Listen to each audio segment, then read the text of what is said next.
So abroad education అనగానే చాలామంది ఏంటంటే స్టూడెంట్స్కి ఒక భయం వచ్చేసింది. అక్కడ ఫేక్ కాలేజ్ కానీ, ఫేక్ అకామిడేషన్స్ కానీ, ఫేక్ ప్రిన్సిపల్స్ కానీ ఇవన్నీ ఉంటాయి. సో బిఫోర్ వెళ్ళే ముందే ఇవన్నీ తెలుసుకోవాలంటే మీరు ఎలాంటి సలహా ఇస్తారు?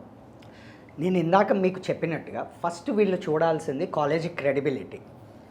ఎన్ని ఇయర్స్ ఆఫ్ ఎస్టాబ్లిష్మెంట్, ఎన్ని ఇయర్స్ అయింది, అది క్యాపిటల్ సిటీలో ఉందా లేకపోతే రూరల్ ఏరియాలో ఉందా. క్యాపిటల్ సిటీలో ఉంటే కనుక దానికి ఓన్ హాస్పిటల్ ఉందా లేదా, ఎన్ని ఇయర్స్ పాస్అవుట్ బ్యాచెస్ రెఫరెన్సెస్ ఉన్నాయి మనకి, అండ్ అది గవర్నమెంటా ప్రైవేటా అనేది కూడా ముందు తెలుసుకోవాలి. రీజన్ ఏంటంటే ప్రైవేట్ కాలేజెస్ అన్నీ అని నేను చెప్పను, కొన్ని కాలేజెస్లో ప్రాపర్ ఇన్ఫ్రాస్ట్రక్చర్ ఉండదు. సో ఆ ప్రాపర్ ఇన్ఫ్రాస్ట్రక్చర్, అటాచ్డ్ హాస్పిటల్స్ ఇవన్నీ లేనప్పుడు ఏంటంటే మీరు ఇందాక అడిగిన క్వశ్చన్లో 15-20 lakhsలో అయిపోతుంది అని చెప్పటం ఇవన్నీ జరుగుతాయి. సో ఇవన్నీ ప్రాపర్గా మనం వెరిఫై చేసుకోకుండా, ఎన్ఎంసీ గైడ్లైన్స్ని ఫాలో అవ్వకుండా మనం అక్కడికి వెళ్ళాము చదువుకుంటున్నాము అని అంటే ఈ 6 years ఇబ్బంది పడుతూనే చదువుతాము. అండ్ ఒకవేళ అక్కడి నుంచి డిగ్రీ వచ్చినా కానీ ఇండియాలో ఎన్ఎంసీ దాన్ని యాక్సెప్ట్ చేయకుండా అయిపోతుంది. సో